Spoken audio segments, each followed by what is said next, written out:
السلام علیکم، کیسے ہیں آپ سب؟ امید کرتی ہوں آپ سب ٹھیک ہوں گے۔ بسم اللہ الرحمن الرحیم۔ ناول نیم نگاہِ الفت، رائٹر نیم جے نکہت، قسط نمبر 3۔ ایسے نہیں کہہ یار، میں تو تجھے یہ یاد ہے میں نے کون سے کپڑے کب کس موقع پر خریدا، کب پہنا، اس سے کون سا واقعہ جڑا ہے۔ پھر حیرت ہے مجھے تو ہائی کورٹ جج محترمہ القیام بختیور صدیقی کے ہمارے لیے، ہمارے خاندان کے لیے، ان بچوں کے لیے استعمال کیے گئے عمدہ الفاظ کیسے بھول گیا ہے؟ یہ یاد رکھنا ضروری نہیں سمجھا؟ کانچ کی طرح چبھتا ہوا سوال سفیان اندر تک کٹ کر رہ گیا تھا۔ لیکن میں آپ لوگوں سے شکوہ کیوں کر رہا ہوں؟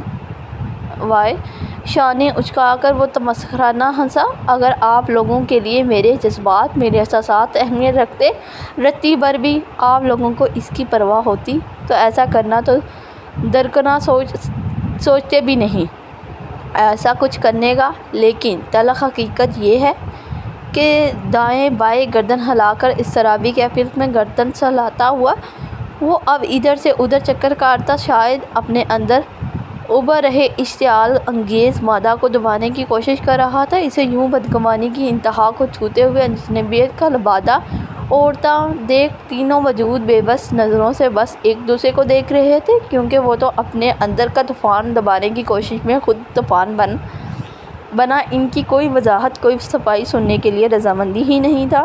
آپ تینوں بتائیں۔ سلوٹ زدہ پیشانی کو وہ ملتا وہ رکا۔ آپ لوگ حقائق کے کس چہرے سے نا آشنا تھے؟ سچ کا کون سا پہلو آپ سے پوشیدہ تھا؟ کون سا ثبوت، کیسی گواہی، آخر کس دلیل کی آپ لوگوں کو ضرورت تھی ان بے حس خود پرست مادہ پرست لوگوں کی اصلیت کو جاننے کے لیے؟ آپ بتائیں۔ وہ لمبے ڈگ مارتا سراپا سوال بنا آپا کے مقابل آیا تو آپا کے آنسو اس کے ترشے لہجے پہ بے قابو ہو گئے۔ عاشر تسلی سے ہماری بات سن لو یار۔ نشاط بھائی ملتجانہ انداز میں کہتے اس کے قریب آئے۔ ہم سب کو تمہاری کیفیت کا اندازہ ہے، ہم تصور میں بھی تمہیں تکلیف پہنچانے کا سوچ تک نہیں سکتے۔ کجا تمہارے احساس کو مجروح کر کے کسی اور کو ترجیح دینا اب بھی ترجیح دینا باقی ہے؟ اس کے لبوں کی استحاضیہ مسکراہٹ، آنکھوں میں کان سی چبھتی بدگمانی دیکھ وہ بہت کچھ کہنے کی خواہش میں لبز ہی گئے۔ عاشر باخدا ہے، میں نے تمہارا اور بچوں کا برا نہیں سوچا۔ آپا نے تڑپ کر اس کا بازو تھاما۔ تو بھلا کیا سوچا ہے آپا؟ شانوں کو تھام اجنبیت سے استفسار کر رہا شخص عاشر تو نہیں تھا۔ آپا کے حلق میں آنسو کا پھندہ اٹکا۔ اتنی بدگمانی عاشر؟ انہوں نے قرب سے اسے دیکھا جس کے تاثرات سے بیگانگی اور بدگمانی نمایاں تھی۔ ٹھیک ہے آپا، آپ کا حکم سر آنکھوں پر، تو میں خوش و گماں ہو جاتا ہوں۔ ان کا ہاتھ اپنے بازو سے ہٹا کر اس نے دونوں بازو سینے پر باندھے۔ خوشگمان ہو جاتا ہوں یا اخذ کر کے کہ ہائی کورٹ جج جناب بختیور صدیقی صاحب، جن کی نظر میں ہم سڑک چھاپ دو کوڑی کے لوگ ہیں، ہماری اوقات ان سے رشتہ داری جوڑنے کی تو دور ان کی گیٹ پر کھڑے چوکیدار کے برابر کھڑے ہونے کی نہیں۔ مطلب اتنا بڑا نام بختیور صدیقی، ان کے دختر جن کے پاس ایک سے بڑھ کر ایک شہر کے مشہور و معروف ان کے اونچے معیار کے امیدواروں کی لمبی فہرست موجود ہے، ان سب کو نظر انداز کر کے ان جنابہ نے میرا انتخاب کیا، یعنی عاشر حسن کا، جس کی اوقات ان کے والد محترمہ کی نظر میں دو کوڑی بھی نہیں۔ واہ! تلخی سے اسے اپنی ذات کے پرکھچے اڑاتے ہوئے اس کا باضابط ہاتھ اٹھ کر تالی بجانا اور اس آواز کا وحشت میں ڈوبی سنسناتی دیواروں سے ٹکرا کر وہاں استعداد تینوں نادام وجود کی سماعت میں اترنا کسی سور اسرافیل سے کم تو نہیں تھا۔ کیا وجہ ہو سکتی ہے نشاط بھائی؟ باپ اور بیٹی کے انتخاب کی استعداد کی وہ استحاضیہ سوال لیے نشاط بھائی کی طرف مڑا۔ آپ بتا دیں آپا، اس ذرا نوازی کے پیچھے کیا محرک رہا ہوگا؟ اس کی تلخی پر آپا لبوں پر ہاتھ رکھتی سسکی۔ ہاں سفیان سید صاحب، وہ تیزی سے نظر جھکائے بے بسی کی تفسیر بنے سفیان کے مقابل آیا۔ تو بتا سکتا ہے؟ تجھے تو سب معلوم ہوتا ہے نا، سو بتا مسٹر صدیقی کے دختر کے اس اقدام کی وجہ کیا ہوگی، یا مقصد کہوں جھک کر اپنی شرر بار نگاہوں سے اس کی آنکھوں میں جھانکنا چاہا، لیکن سفیان چبڑے بیچ کر رخ موڑ گیا، جس پر عاشر کے لبوں کی زخمی مسکراہٹ گہری ہوئی۔ ٹھیک ہے، آپ لوگ زحمت نہیں کریں گے تو میں کر لیتا ہوں۔ اس کے تمسخر میں ڈھیلے تاثرات سپاٹ ہوئے، ساتھ دونوں مٹھیوں میں بالوں کو جکڑا۔ آپا کے ڈرامہ سیریل اور سفیان کے فیورٹ کزن جوہر صاحب کے فلموں کی طرح ان فوراً ریٹرن محترمہ کے لیے میرا وجود ناگزیر ہو گیا ہوگا۔ یہی ہوتا ہے نا ان ڈرامہ اینڈ موویز میں، کوئی سانس لینے کی طرح لازم ملزم ہو جاتا ہے۔ واضح لفظوں میں میرے بنا ان کا گزارا ناممکن ہو گیا ہوگا۔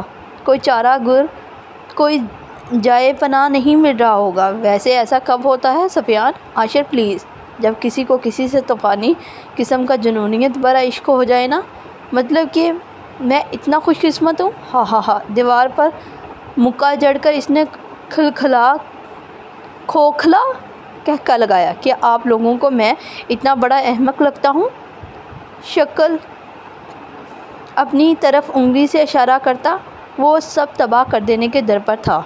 عاشر رمشا نے اس شادی کا فیصلہ مان۔ سفیان نے ہمت مجتمع کر کے سب واضح کرنے کے لیے لب واہ کیے ہی تھے کہ مان کا نام سن لب وسک کر گیا، جبکہ عاشر تیزی سے چہرے پر ہاتھ پھیر کر تاثرات ٹھیک کرتا اس کی طرف بڑھا، جو چوکھٹ پر سر ٹکائے بمشکل نیند سے بوجھل آنکھوں کو کھول کر انہیں دیکھنے کی کوشش کر رہا تھا۔ تم یہاں کیوں آئے مان؟ پاپا آ رہے تھے نا وہاں۔ اس کے سامنے دو زانوں بیٹھتا وہ پریشان سا متصفر ہوا، نہ جانے اس نے کیا سنا اور کیا دیکھا تھا۔ آپ لوگ فائٹ کر رہے تھے؟ مان کو آواز آئی۔ آنکھوں کو بمشکل وا کر انگلی سے چاروں کی طرف اشارہ کرتا وہ زور ڈال کر بولا، نہیں تو؟ تیزی سے لڑکھڑاتے ہوئے مان کو گود میں اٹھا کر وہ صاف مکر گیا۔ مان نے سنا۔ نیند سے بے حال کیفیت میں بھی مان کو ہار تسلیم نہیں تھی۔ آپا نے تیزی سے اپنے آنسو صاف کیے۔ ہم لڑ نہیں رہے تھے بیٹا، ہم ڈسکس کر رہے تھے۔ نشاط بھائی نے عاشر کے کندھے سے لگے مان کے بال سہلائے۔ وہ نیند میں ہی سر ہلا گیا۔ پاپا میں آپ کو ڈھونڈ رہا تھا۔ عاشر کی گردن سے ناک رگڑتا وہ بوجھل آواز میں منمنایا، میں یہی تھا بیٹا، میں نائٹ سوٹ لینے آیا تھا۔ چلو چینج کر لو پھر سو جانا۔ عاشر تیزی سے بول کر مجلد قدموں آگے بڑھا۔ جب مان کے اگلے سوال پر اس کے قدم بے اختیارانہ تھمے، دلہن ماما کہاں ہیں؟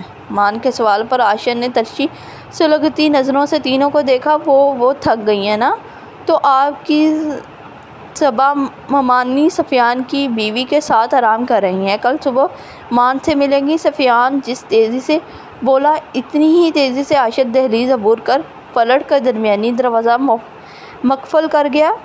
بند دروازہ دیکھ آپا چہرہ ہاتھوں میں برتی پھوٹ پھوٹ کر رو دی تھی۔ آپا، ہمیں اس کے شدید رد عمل کا بخوبی اندازہ تھا، تبھی ہم نے ولیمہ کے لیے کوئی تاریخ مقرر نہیں کی۔ صد شکر گھر میں مہمان بھی کوئی نہیں۔ آپ بھی حوصلہ رکھیں، ایک بار اس کا غصہ اتر جائے گا تو بات کرنا آسان ہو جائے گا۔ سفیان نے انہیں پکڑ کے سائیڈ کرسی پر بٹھایا۔ سفیان بہن ہوں میں اس کی، باخدا میں نے اس کا برا نہیں چاہا۔ اس کا یکسر بیگانہ انداز آپا کے آنسو رکنے نہیں دے رہا تھا۔ جانتا ہوں آپا، وہ بھی جانتا ہے یہ، لیکن اس وقت جو غیر متوقع صورتحال اس کے سامنے ہے، اس پر اس کا رد عمل 100% یقینی اور جائز ہے۔ آپ نے جب اتنا بڑا قدم اٹھا ہی لیا ہے تو خدا را اب مضبوط بنے۔ اصل یہی وقت ہے ہمت و حوصلے سے کام لینے کا۔ سفیان مضبوط انداز میں ممکنہ حد تک ان کا حوصلہ بندھانے میں کامیاب ہوا تھا۔ اب جا کر دیکھیں بھابھی کو کسی چیز کی ضرورت تو نہیں،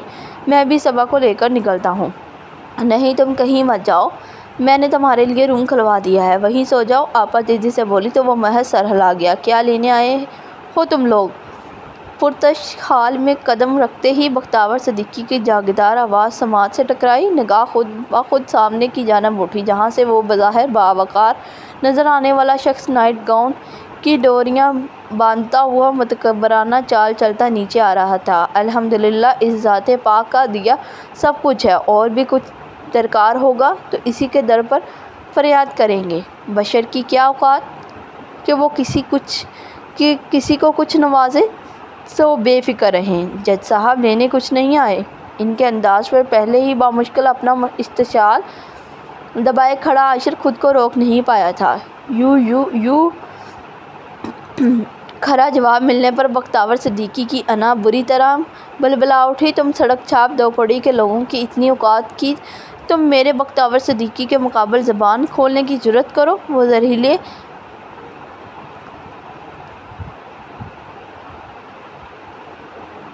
یہاں پہ بختیار کیوں لکھا ہوا ہے؟ وہ زہریلے اسادے کی طرح پھنکارتے ہوئے تیزی سے سیڑھیاں پھلنگ کر عاشر کے مقابل آئے۔ اندازہ ایسا تھا جیسا ابھی عاشر کو چیر پاڑ دیں گے۔ آپ ان کے ہتک امیز لفظوں پر عاشر کی رگیں تنی۔ عاشر قبل اس کے عاشر بے قابو ہوتا سفیان تیزی سے درمیان حائل ہوا۔ Sorry sir please I request آپ ہماری بات سن لیں۔ ہم آپ کا زیادہ وقت نہیں لیں اور ہرگز ہم آپ سے بدتمیزی کرنے نہیں آئے۔ آپ پلیز ہماری بات سفیان کا استفسار کرنا ببھرے ہوئے عاشر کے دماغ میں لگی آگ کو مزید بھڑکا رہا تھا۔ عاشر پلیز یار آپا کا سوچو، ہم یہاں لڑنے نہیں آئے ہیں۔ پلیز تھوڑا اپنے آپ پر ضبط کرو۔ اس کا ہاتھ دباتا سفیان ملتجی ہوا جو بختیار صدیقی کو شعلہ ور نگاہوں سے بسم کر دینے کے در پر تھا۔ خود بختیار آپ پلیز بتا دیجیے گا کہ یہ لفظ ہے کہ اصل میں مجھے تو بختیار لگ رہا ہے پر بختیار نہیں ہے یہ شاید۔ بختیار صدیقی کی حالت زخم کھائے شیر سی تھی۔ ان جیسے اپنی دولت و شہرت کے نشے میں چور شخص کو کہاں گوارا تھا کہ کوئی ان کی آنکھوں میں آنکھیں ڈال کر للکارے۔ پھر مقابلہ تو ایک کم حیثیت 3 گنا کم عمر کا لڑکا تھا۔ لڑکے میرے پاس تم جیسے لوگوں کی بات سننے کے لیے فالتو وقت نہیں ہے، خود نکل جاؤ ورنہ تم جیسے لوگوں کو دھکے دے کر کیسے نکالا جاتا ہے میرے گارڈز کو خوب آتا ہے۔ گارڈز ساتھ ہی انہوں نے زور سے گارڈز کو آواز لگائی تو سیکنڈ میں بوتل کے جن کی طرح گارڈز نمودار ہوئے۔ عاشر آپا کی قسم شانت رہو۔ سفیان نے سختی سے عاشر کے دونوں بازوؤں کو جکڑا۔ سر پلیز آپا ہاسپٹلائز ہیں اور اگر وہ مر بھی رہی ہیں تو مجھے پرواہ نہیں۔ وہ شفقت سے قطع کلام کر گئے۔ بختیار صدیقی عاشر پوری قوت سے دہاڑا تھا۔ چلاؤ مت لڑکے۔ ان کی آواز اس سے زیادہ بلند تھی۔ یہ بختیار صدیقی کا مینشن ہے، تمہارا مرغی کا ڈربہ نہیں۔ اینڈ یو باسٹرز، تم کیا وہاں کھڑے تماشا دیکھ رہے ہو؟ پھینکو دونوں کو باہر۔ وہ حقارت سے گارڈز پر گرائے تو گارڈز فوراً دونوں کی طرف لپکے۔ ایم سوری سر، اس کی طرف سے میں معذرت چاہتا ہوں۔ آپ بس آپا سے ایک بار بات کر لیں۔ وہ جیجو کا کوئی پیغام؟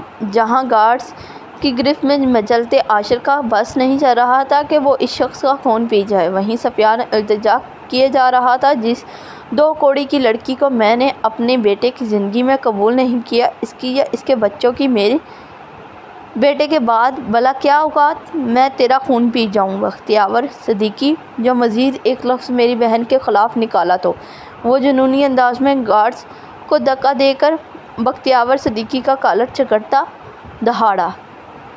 پھینکو ان جاہلوں کو باہر۔ انہوں نے زور سے عاشر کو پیچھے دھکا دیا اور دوبارہ نظر آئے تو اتنے چارجز ڈالنا کہ اس کی عمر کم پڑ جائے پر سزا ختم نہ ہو۔ اپنا کالر ٹھیک کرتے ضم ہستی میں گردن اکڑا پھنکارے اور گارڈز دونوں کھینچتے ہوئے لے کر چلے گئے۔ بات زیادہ پرانی تو نہیں تھی، بس 3.5 سال پرانی تھی، لیکن جس کے دل پر گزری تھی، جس کی روح قائل ہوئی تھی، جس کی عزت نفس بری طرح مجروح ہوئی تھی، اسے آج بھی وہ تذاب سے تیز تضحک امیز لفظوں کی بازگشت ویسے ہی کچکے لگاتی تھی۔ جب سے گلال آنکھوں سے کرب کے آنسو ٹپکتے ہوئے اس کے رخسار دھو گئے تھے۔ سفیان آپ ٹھیک ہیں؟ صبا نے ہولے سے کہا۔ کب سے کھڑکی میں ایک ہی پوزیشن میں کھڑے سفیان کے شانے پر ہاتھ رکھا ہوں، لیکن وہ ٹھیک نہیں ہوگا۔ دونوں ہاتھوں سے چہرہ رگڑتا وہ اذیت سے بڑبڑایا۔ سب ٹھیک ہو جائے گا، آپ اتنا سٹریس نہیں لیے۔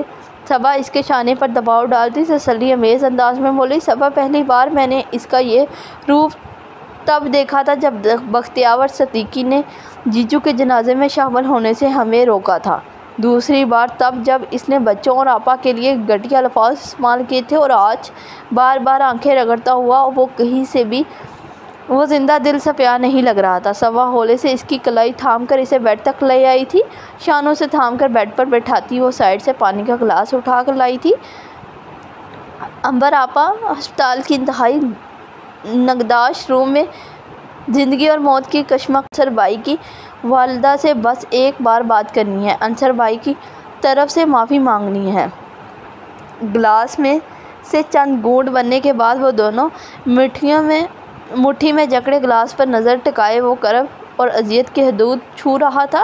نیا اور عاشق واقف تھے روحانیت پرور بختیور صدیقی کی شفقت اور بے حسی سے، لیکن آپا کو نہ نہیں کر سکے اور مجبوراً ہم دونوں کو صدیقی مینشن جانا پڑا، جہاں متوقع طور پر اول تو انہوں نے ہم سے ملنے سے ہی انکار کر دیا، لیکن عاشر کا جلال دیکھ گارڈز نے خوف زدہ ہو کر ہمیں اندر جانے دے دیا۔ لیکن وہاں وہی سب ہوا جس کا ہمیں بخوبی اندازہ تھا۔ دونوں ہاتھوں سے چہرہ رگڑ کر وہ گلاس صبا کو تھماتا کھڑا ہوا۔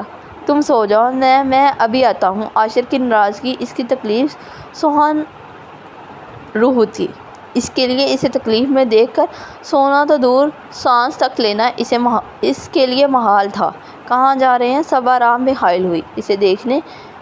مجھے معلوم ہے بہت پریشان ہوگا، بدگمان ہو گیا ہے مجھ سے، میں آتا ہوں، وہ کہہ کر تیزی سے دروازہ نکل گیا۔ روم سے نکل کر اس کے تیز قدم آپ عاشر کے روم کی طرف اٹھ رہے تھے۔ روم کے باہر رک کر ایک طویل سانس فضا کے سپرد کرتا ہوا وہ احتیاط سے ڈور کھول کر اندر داخل ہوا۔ نائٹ بلب کی نیل گوں روشنی میں نظر سیدھا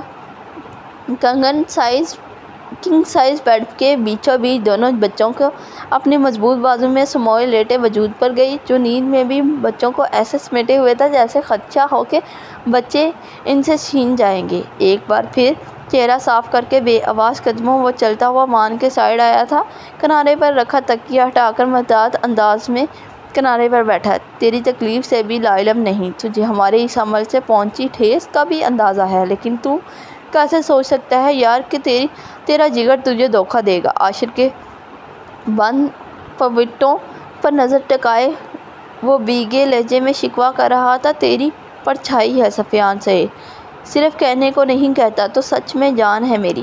تجھے دھوکہ دینے کا تصور بھی چھو گیا تو جان لینے کا حوصلہ رکھتا ہوں اپنی، لیکن تجھے دھوکہ نہیں دے سکتا یار، نہیں۔ مسلسل لب کاٹتے ہوئے اس نے قطعیت سے نفی میں سر کو جھٹکا۔ تجھے اندھیرے میں رکھا، تجھے دکھ پہنچایا، وجہ ہے اس کی میرے پاس ٹھوس یار، لیکن اپنے جگر، اپنے حلقو خان، اپنے باور بلم کو دھوکہ دینے کی وجہ سفیان سید کے پاس نہ زندگی ہو سکتی ہے نہ موت، سمجھا تو؟ یاد رکھنا۔ نروٹھے پن اس کی کنپٹی بجاتا ہوا وہ نفی میں سر کو جنبش دیتا، جس طرح آیا تھا اسی طرح نکل گیا۔ اس کی صبح حسب معمول ہوئی تھی۔ نماز فجر ادا کر کے دونوں بچوں پر پھونک مار کر نرمی سے دونوں کی پیشانی چومتا، کمفرٹر برابر کر کے ایک نرم مشفق نظر اس پر ڈالتا، احتیاط سے دروازہ بیڑ کر وہ کچن میں آ گیا تھا۔ شب خوابی کی چغلی کھا رہی لہو رنگ بے تاثر آنکھیں، شدید ذہنی دباؤ کا خمار، سرخ تنے نقوش اور گردن کی ابھرتی رگیں گواہ تھیں کہ وہ بھوک کچھ نہیں ہے لیکن ضبط کمال سے کام لے رہا ہے۔ بچوں کا پسندیدہ ناشتہ تیار کر کے ٹیبل پر رکھتا، ایپرن ہینگ کر کے دروازے سے باہر نکلا۔ اب اس کا ارادہ جا کر بچوں کو اٹھانے کا تھا۔ ہال سے گزرتے ہوئے حسب عادت نظر اوپر دیوار سے ٹنگی گھڑیال پر گئی جو صبح کے 7:30 کا اعلان کر رہی تھی۔ گھڑیال سے نظر ہٹا کر ابھی وہ روم کی طرف مڑنے ہی لگا تھا کہ غیر ارادی نگاہ آپا کے روم کی طرف اٹھی اور وہاں سے اپنی ہی طرف ارد گرد کا جائزہ لیتی ہوئی آ رہی مخلوق کو دیکھ اچنبھے سے اس کے قدم تھمے۔ مقابل سمت کی مخلوق کی نگاہ بھی شاید اس پر پڑ چکی تھی، تبھی وہ اپنی سابقہ کارروائی چھوڑ کر تیز قدموں عاشر کے قریب آئی۔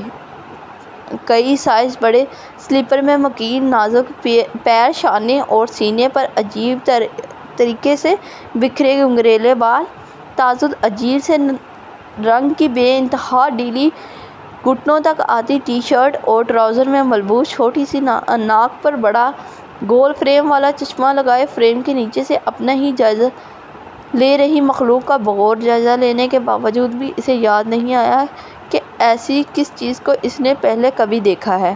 اگر میرا جائزہ مکمل ہو گیا ہو تو آپ بتائیں گے مجھے بچوں کا رنگ کون سا ہے؟ شہادت کی انگلی سے ناک پر چشمہ درست کرتے ہوئے نہایت تیکھے انداز میں سوال آیا تھا۔ اہم عاشر جو ذہن پر دباؤ ڈالنے کے لیے مضر تھا گلا کھنکار کر سیدھا ہوا۔ آپ کا تعارف محترمہ؟ ناآشنا سا وجود، عجیب حلیہ، پر اعتماد انداز اور سیدھا بچوں کے متعلق سوال۔ عاشر کی پیشانی پر آپ بل نمودار ہوئے۔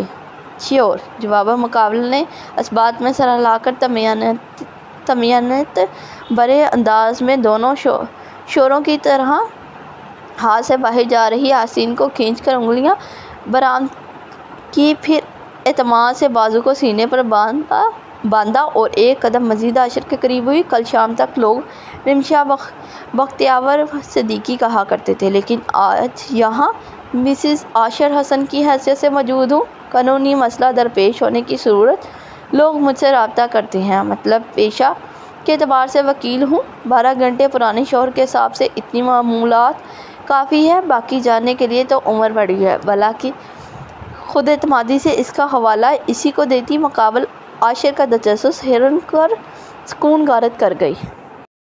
آئی نو اس وقت میرا حلیہ 12 گھنٹہ پرانی دل ان کے حساب سے قابل قبول نہیں ہے، لیکن اتنا برا تو ہرگز نہیں کہ آپ کے تاثرات ہی اتنے عجیب ہوں گے۔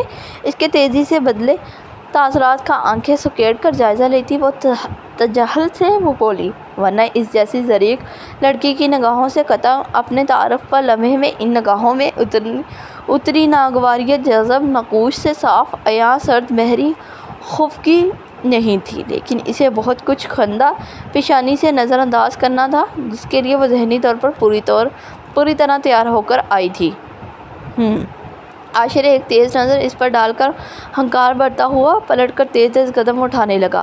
مٹھیاں سمیت چوڑے بینچے کے باعث کنپٹی اور گردن کی تمام رگیں ابھر کر اس کے ضبط و کمال کو سراہ رہی تھی۔ کس مشکل سے اس نے محترمہ کو ہاتھ پکڑ کر دروازے تک چھوڑ کر آنے سے خود کو روکا تھا، یہ وہی جانتا تھا۔ اپنے اندر کے طوفان کو دباتے ہوئے یکایک اسے احساس ہوا جیسے کوئی اس کے ہمراہ بے تصدیق کے لیے جیسے ہی جھٹکے سے اس نے قدم روکے، نتیجتاً نرم و وجود کا پشت سے زبردست قسم کا تصادم ہوا جس سے اسے تو فرق نہیں پڑا، لیکن وکیل صاحبہ کے سارے دفعات جنجنا اٹھے۔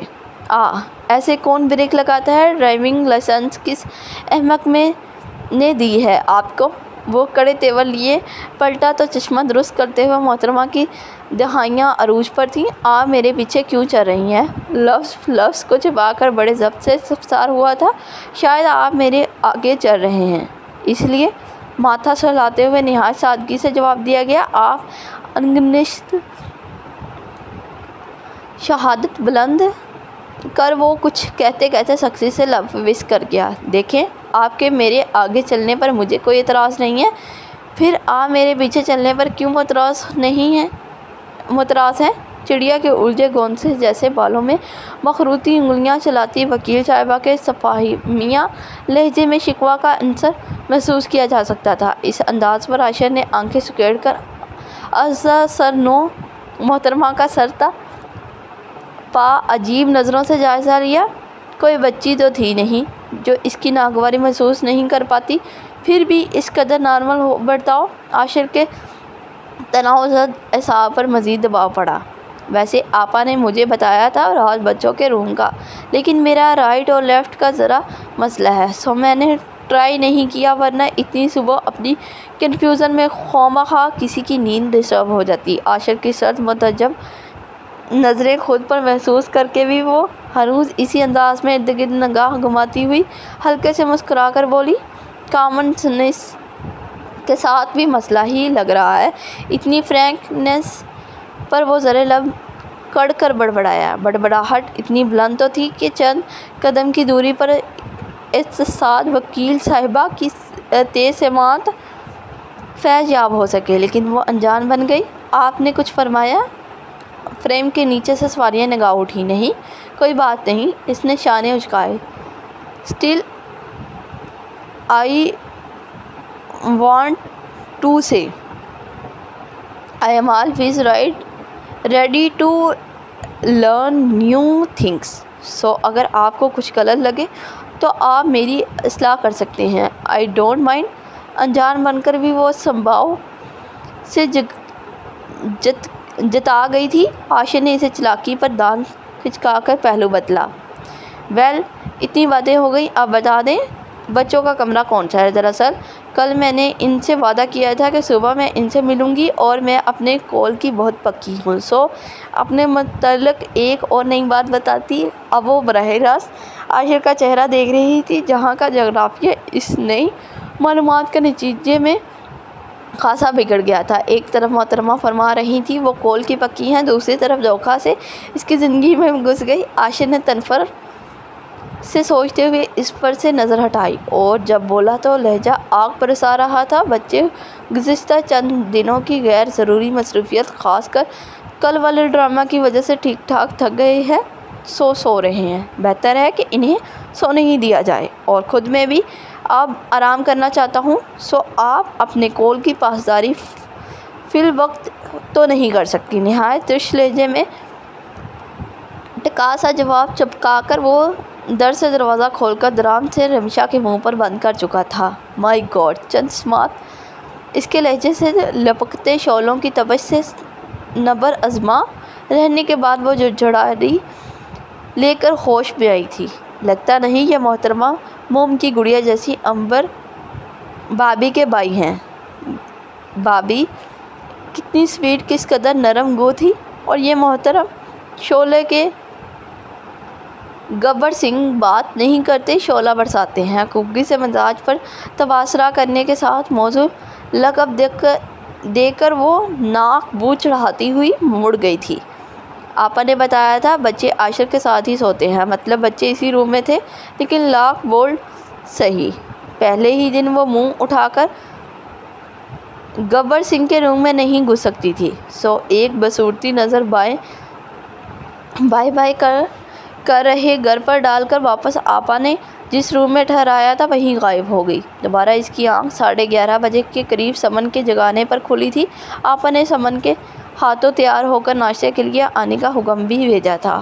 وہ جب فریش ہو کر میرون کرتے پر چوڑی دار شلوار پہنے، بالوں کو ہمیشہ کی طرح پونی میں مکیٹ کیے بنا کسی ایک رات کی دلہنوں والی آرائشیں اور زیبائشیں کیے وہ مشکل دوپٹہ سنبھالتی ہوئی سمن کی مائیت میں ٹیبل تک آئی تو معلوم ہوا بچے سمیت گبر سنگھ سیر سپاٹے پر نکل گئے ہیں، لیکن اچھے میزبان کا فرض ادا کرتے ہوئے لاکھ ناراضگی کے باوجود سب کے لیے اسپیشل ناشتہ باہر سے منگوا کر گئے ہیں۔ اس خبر سے پر جوس کا گلاس لبوں پر لگاتے ہوئے رمشا کے لبوں کو خفیف سی مسکراہٹ نے بے ساختگی سے چھو لیا تھا۔ عجیب شخص تھا، ایک طرف سب سے اس قدر بدظن تھا کہ بتانا تک ضروری نہیں سمجھا کہ کہاں ہے، دوسری طرف پرواہ بھی کر رہا تھا۔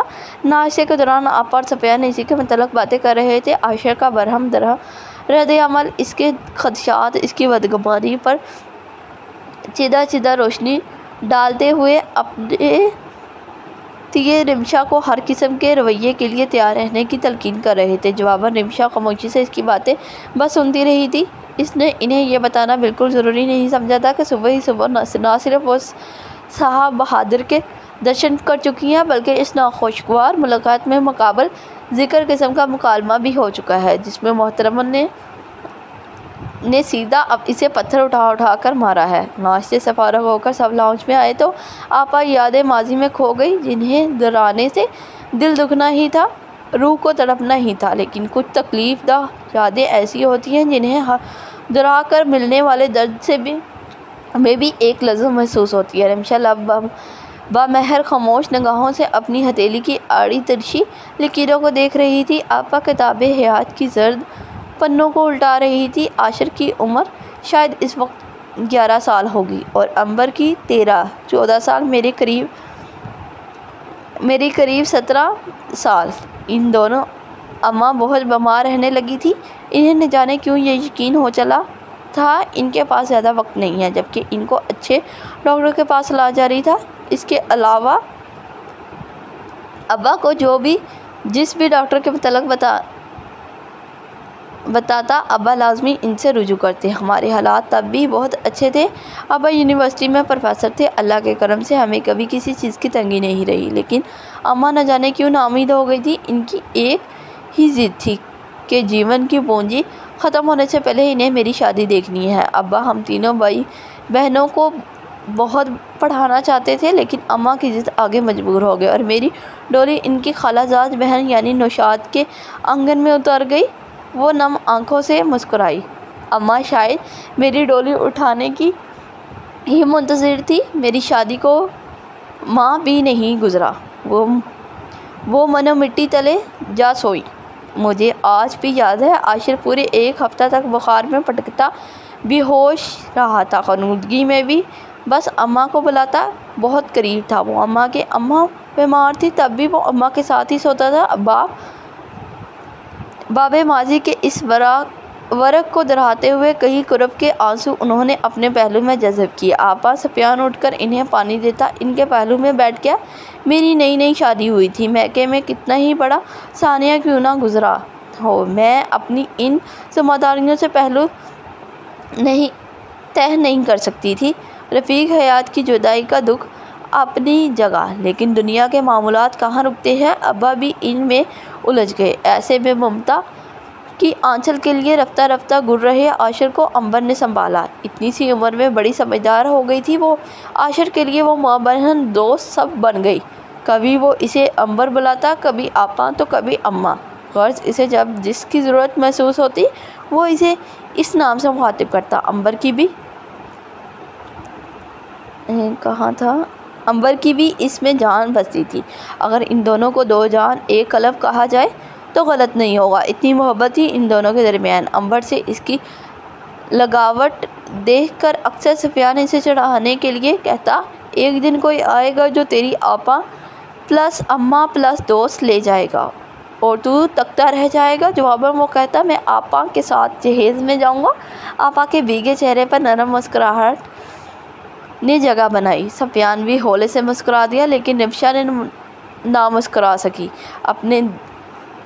اپنے دیے زخم پر وقت خود مرہم رکھتا ہوا گزرتا گیا اور عنبر انجینئرنگ کالج میں پہنچ گئی، جہاں اس کی ملاقات عنصر بختیور صدیقی سے ہوئی۔ بہت بڑے باپ کا نہایت سادہ مزاج، سادہ دل بیٹا۔ عنصر کے نام پر آپا کے لہجے میں جو تلخی اتری تھی، اس پر رمشا تیزی سے پہلو بدل کر رہ گئی۔ جاں نثار بہن، ذمہ دار بیٹی اور سمجھدار لڑکی، عنبر حسن سے ایک بھول ہو گئی محبت، جس کی اس نے آخری سانس تک بہت بڑی قیمت چکائی۔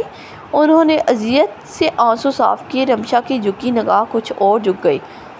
بختیور صدیقی نے حسب توفیق اپنی ناپسندیدگی، اپنی نفرت کے اظہار کے لیے اپنی پاور کا استعمال کیا۔ حد تو یہ کہ ابا کی یونیورسٹی پہنچ کر ان کی اسٹاف، ان کے اسٹوڈنٹس کے سامنے ان کی برسوں کی کمائی، عزت اور مقام کی دھجیاں اڑانے میں بھی کوئی کسر نہیں چھوڑی۔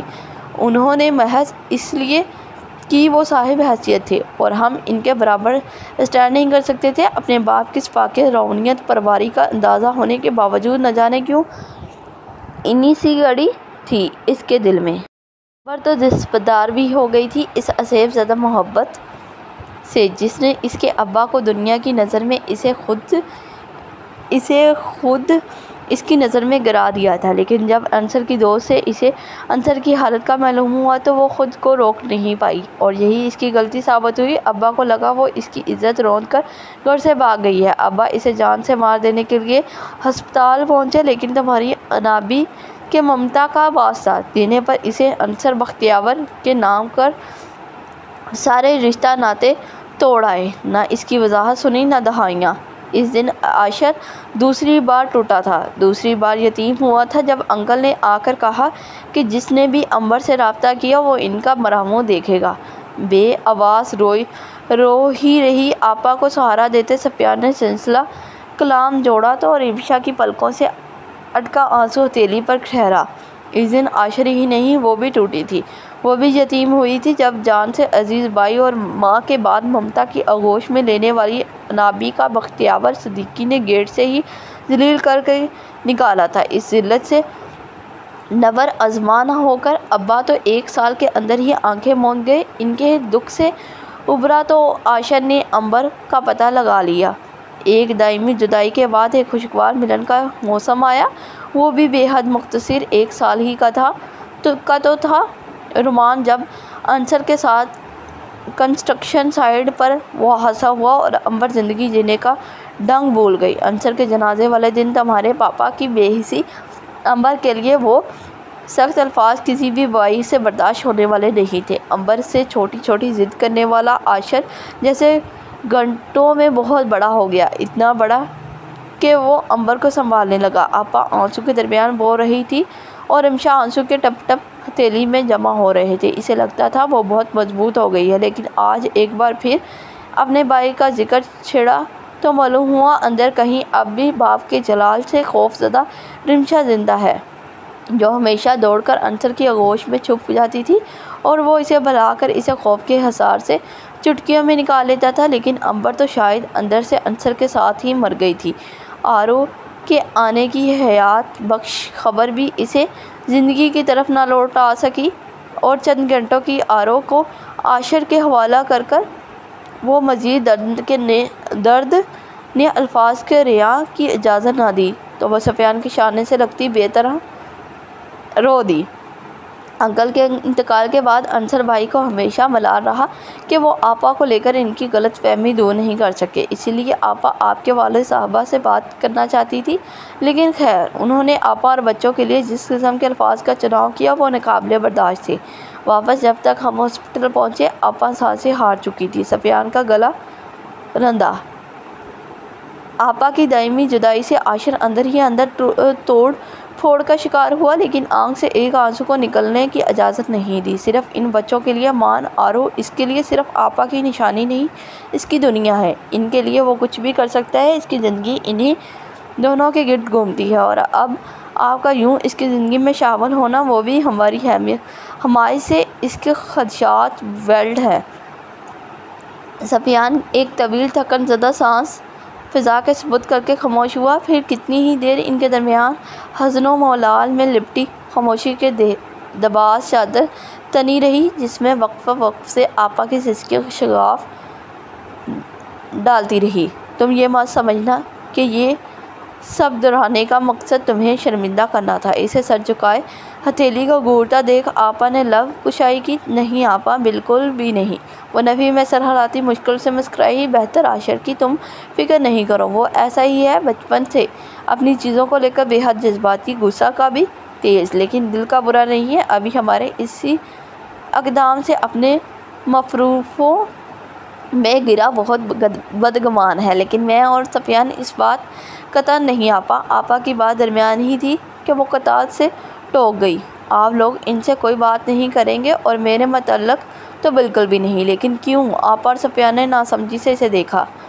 آپ نے ابھی کہا نا، وہ اپنی سے جڑی چیزوں کو لے کر بے حد ٹچی ہیں، اور آپ لوگ ان کے سب سے قریبی ہیں۔ پہلے ہی انہیں میری طرف سے اندھیرے میں رکھنے کی وجہ سے وہ آپ لوگوں سے نالاں ہیں۔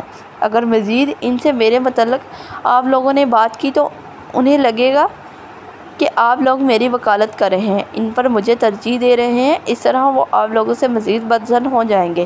آپ لوگوں نے یہاں تک جتنا مجھے سپورٹ کیا اس کے لیے بے حد شکریہ۔ آگے مجھے اپنا کیس خود لڑنے دیں۔ رمشا کی بات میں وزن تھا۔ دونوں سوچ میں پڑ گئے۔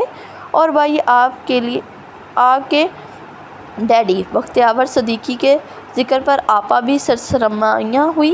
ان کی فکر آپ نہیں کریں، وہ 1.5-2 مہینے کے لیے ایک امپورٹنٹ آفیشل ٹور پر ہیں، اور جہاں تک میں ڈیڈی کو جانتی ہوں ان کے لیے ہر چیز سے اوپر ہے ان کا نام، ان کا رتبہ، جہاں تک ان کی اولاد سے بھی اوپر۔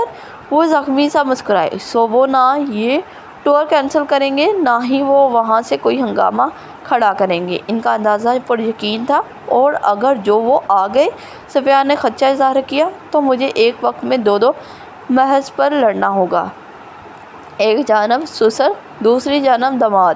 وہ ہولے سے مسکرائی۔ رمشا، کہیں تم نے کوئی غلط قدم تو نہیں اٹھا لیا؟ بالکل بھی نہیں آپا، اپنی زماں ہستی میں ڈیڈی نے بہت سنگ دلانہ فیصلہ لیے ہیں، اب تک بنا کسی کے جذبات اور احساسات کی پرواہ کیے اپنی سگی اولاد تک کی پرواہ نہیں کی۔ انہوں نے کبھی صرف اپنی انا کی تسکین کے لیے ہمارے ساتھ جو ناانصافیاں کی انہوں نے وہ کر لی، لیکن میرے مرحوم بھائی کی معصوم بچوں کے ساتھ انہیں میں ایسا کرنے نہیں دوں گی۔ انہیں ہر قیمت پر مان اور آرو کو ان کا حق، ان کا مقام دینا ہوگا۔ ان کے بنچے نکوچ سے بلا کی سختی لہجے سے ارادوں کی پختگی عیاں تھی، اور اگر جو انہوں نے ایسا نہیں کیا تو پھر اپنی بیٹی سے بھی سارے رشتہ ختم کرنے ہوں گے۔ انہیں اگر میرے بھائی کے وارث کو ان کا حق نہیں دے سکتے، وہ تو مجھے بھی ان کی وراثت میں کوئی دلچسپی نہیں ہے۔ ذرا سا بھی توقف لیے بغیر بے لچک انداز میں حتمانہ فیصلہ سنانے پر آپا اور سفیان دنگ رہ گئے تھے۔ پھر اس سب کا فائدہ؟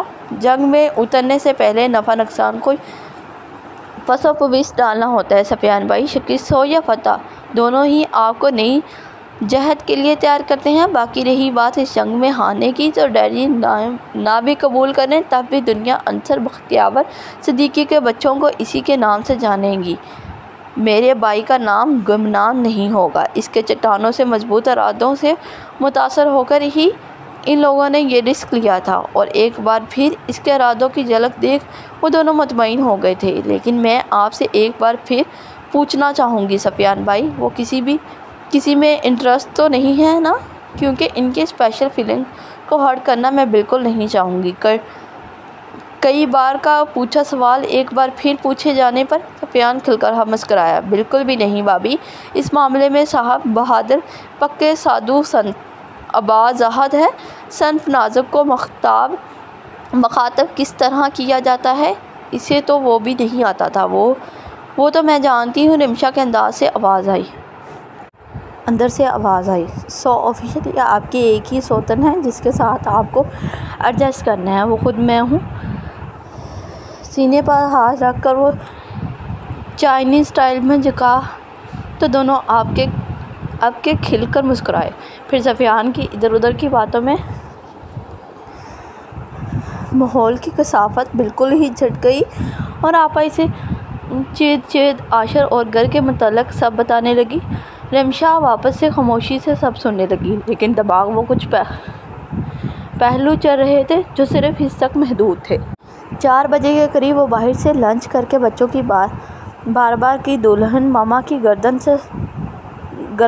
سے تنگ آ کر گھر لوٹا تھا۔ وہ بچے جنہیں پلے لینڈ سے زبردستی لے کر نکلنا پڑتا تھا، آج کل کی آئی محترمہ کے لیے وہ گھر واپسی کی ضد کر کے اسے زبردستی لے کر آئے تھے۔ عاشر کا موڈ سخت افتا تضاد گھر میں قدم رکھتے ہی دونوں کا بے تابانہ انداز میں دوڑ کر محترمہ سے لپٹ کر محبت کا اظہار کرنا، اپنی چاکلیٹ شیئر کرنا۔ عاشر جل کر خاکستر ہوا، لیکن سلسلہ یہی نہیں رکا۔